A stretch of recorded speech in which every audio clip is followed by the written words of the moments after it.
Boa noite, nós somos alunos do curso de Direito da Universidade UNASP.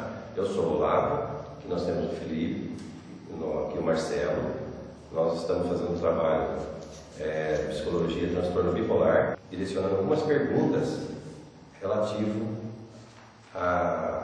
nesta área. Então, o Marcelo vai estar falando agora. Boa noite, meu nome é Marcelo, eu vou apresentar. Vamos direcionar algumas perguntas na área psicológica, que a entrevistada, no caso, foi a doutora Kátia Panfietti Zia. Né?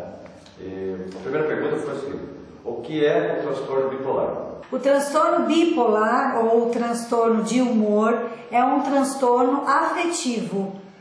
E ele tem alterações do humor, do pensamento, do sentimento e também acarreta alterações do comportamento. Ele deve ser considerado como uma doença? Então, do meu ponto de vista, assim, toda doença ela tem como se fosse um traçado, né? É uma graduação. Ela vai desde o mais simples, o mais leve, até o médio, intermediário e o mais forte. Então, dependendo do tipo de sintoma, de frequência que ela tem, ela não é considerada uma doença em si. Ela é um sintoma, mas é considerado um sofrimento. Agora, se ela começar a ser muito frequente, muito acentuada, ela pode se tornar uma psicopatologia, uma doença, sim. Quais são os sintomas mais frequentes? Tem 2 episódios mais acentuados. Ela pode ter mais de 2 episódios, 3, 4. Mas tem 2 episódios que são mais marcantes, que é o episódio maníaco e o episódio depressivo. Então, o episódio maníaco, ele se caracteriza pela uma euforia, pelo aumento exagerado de uma certa atividade, né? A pessoa fica alegre demais, né? Tudo é muito exagerado.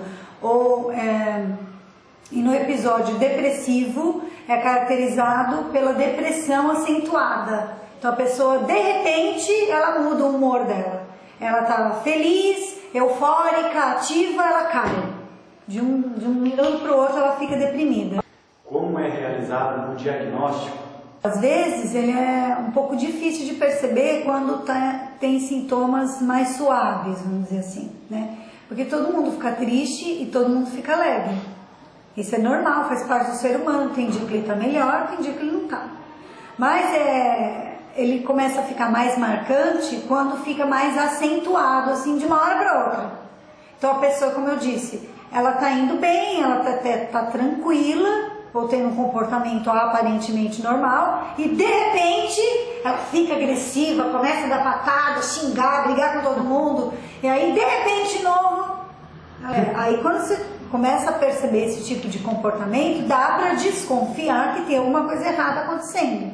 Mas precisa de uma avaliação médica ou psicológica para saber de fato se é uma irritabilidade por algum outro motivo, por isso de repente a pessoa fica irritadiça, agressiva, ou não, se realmente está formando um quadro de transtorno do humor, que é o bipolar. Existe cura? Essa é uma pergunta assim polêmica.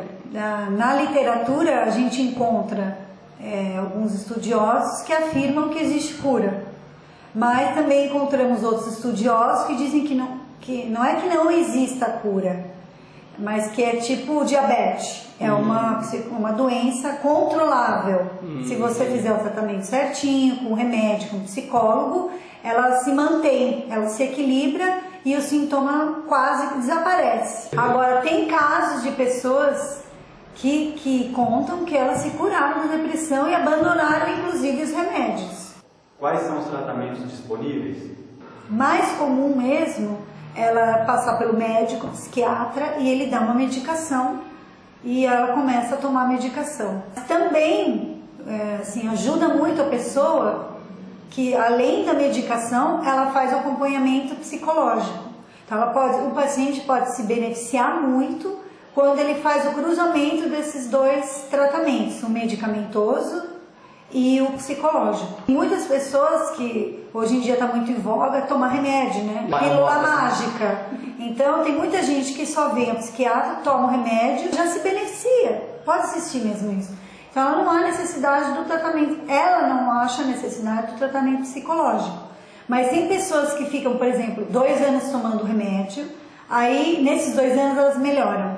Só que depois de 2 anos, elas começam a ter os sintomas novamente, mesmo tomando remédio. Então, aí o indicado é ela fazer o tratamento psicológico junto. O transtorno bipolar pode ser herdado geneticamente? É, de novo, aquela polêmica dicotômica, né? Tem alguns estudiosos, alguns estudos que a gente encontra que falam que tentam provar que é neurológico, que é físico, que então, se for físico e neurológico, pode ser herdado geneticamente. Mas tem outros estudos que dizem que não, que ela é ambiental ou até dependendo do histórico de vida da pessoa. Que ela viveu, que ela sofreu, educação, vai causar um transtorno desse tipo ou não. E tem outros estudos que falam que pode ser as duas coisas. Pode ser tanto herdado quanto ambiental. Às vezes a pessoa tem um potencial genético no DNA, mas o ambiente dela foi saudável e ela não desenvolveu esse tipo de quadro. E finalizando as perguntas, né, como as pessoas que convivem com pacientes bipolares devem lidar com elas no dia a dia? Eu sempre penso assim, né, que se tem alguém na família sofrendo, ela não deve ser a única. Tem alguma dinâmica acontecendo ali, mas é um costume, um hábito dentro dos grupos, eles elegerem uma pessoa, vamos dizer assim, né, como bode expiatório. Mas assim, normalmente o que a gente orienta os familiares é ter paciência. Paciência, tentar entender o que está acontecendo, ter uma compreensão e uma consciência daquele quadro, por que aquele indivíduo está agindo dessa forma, por que ele está sofrendo assim. Tendo essa compreensão, fica mais fácil de lidar com a pessoa. Então nós encerramos agora as nossas perguntas para a doutora Kátia. E nós entendemos, né, que essa doença, como foi explicado pela doutora, deve ser avaliada, cada caso um caso, que deverá receber um tratamento específico para aliviar, né, aquela dor, aquele sentimento, aquela angústia que teria a pessoa se sentindo. Então deverá ser utilizado esse tratamento. Agora nós vamos direcionar as perguntas para o profissional do direito para saber quais as implicações que esta doença, o transtorno bipolar, pode acarretar na área civil, ou na área penal, ou na área administrativa. Entrevistado o professor e mestre Carlos Flávio. A primeira pergunta será direcionada pelo Marcelo. No ramo do direito penal, o fato do agente ter desenvolvido transtorno bipolar pode ser considerado como atenuante no caso da prática delituosa? Pode. Não só pode ser considerado atenuante, como em casos gravíssimos que comprometer a sanidade mental do indivíduo, comprometer as faculdades mentais dele, comprometer o raciocínio lógico dele, a percepção do convívio normal dele em sociedade. Isso pode ser inclusive uma excludente de licitude. Tá? Agora, para saber os contornos disso, aí tem que realmente ver a jurisprudência, o que o judiciário está entendendo em relação a isso. Cada caso será um caso, será aplicado na jurisprudência por caso completo.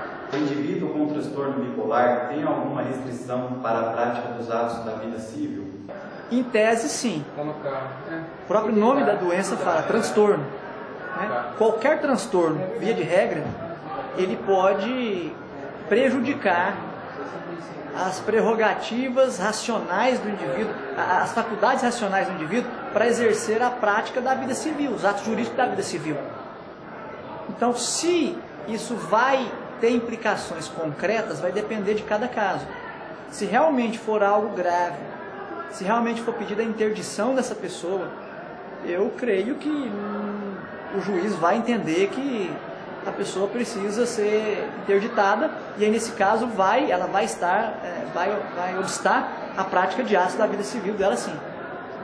Lembrando sempre que cada caso é um caso. Né? Essas doenças que são essas doenças que a psicologia diagnostica, embora sejam doenças reais e o direito admite esse auxílio da psicologia como ciência, né, para definir essas moléstias e para diagnosticar o quanto essas moléstias vão prejudicar, vão restringir o uso das faculdades da pessoa, ainda assim cada caso será um caso. No dia a dia da sua profissão, você já deparou com algum caso desses? Profissionalmente falando, não. Tá? Porque considerar esse transtorno como uma enfermidade a ponto de ficar evidente e a ponto de ser pedida a interdição de alguém em função disso, isso é relativamente novo, isso data dos últimos anos. Então no direito nós não temos isso, isso não é corriqueiro. Até porque, conforme o nível da enfermidade, conforme o nível do transtorno, ele muitas vezes passa batido, as pessoas não têm preparo para diagnosticar isso. É só em casos às vezes agudos, caso por exemplo de um criminoso que fica sujeito a caso de um crime em que a pessoa que praticou o delito se sujeita a uma análise psiquiátrica, a uma análise psicológica, clínica, é que às vezes se detecta isso. Mas no dia a dia é muito comum se lidar com pessoas que têm esse transtorno e você não conseguir identificar. Então eu, por exemplo, nunca lidei com isso até pela falta de preparo que nós profissionais da área jurídica temos de diagnosticar isso, né? Então quem vai diagnosticar isso é o psicólogo, o psiquiatra, e eles vão fazer o laudo, dizer a profundidade disso, a implicação disso para a vida do sujeito. E o direito vai pegar carona nesse laudo para fazer a aplicação das medidas cabíveis. Finalizando nosso trabalho, concluímos que essa doença é muito difícil de ser diagnosticada. A conclusão, chegamos sobre o transtorno bipolar, é que por ser uma doença de difícil diagnóstico, as pessoas sofrem por um determinado tempo sem saber que estão sofrendo dessa doença. De acordo com o que o Marcelo falou, depois do diagnóstico, cada implicações são analisadas caso a caso. Às vezes a pessoa percebe, uma pessoa que está do lado, ela percebe, sem ela não percebe, a pessoa do lado percebe. Então, o diagnóstico, que a gente fala, é pessoal, né? A pessoa às vezes tira uma conclusão e dando um alerta para essa pessoa, está ajudando ela para procurar uma pessoa que trabalha nessa área para poder dar um tratamento específico para ela. Entendemos então que esse trabalho serviu para nos alertar, ficar mais atento para detectarmos essas pessoas com esses sintomas para podermos estar encaminhando para profissionais da área. Feel like doing anything. I just wanna lay in my bed. Don't feel like picking up my phone, so leave a message at the tone. 'Cause today I swear I'm not doing anything. I'm gonna kick my feet up.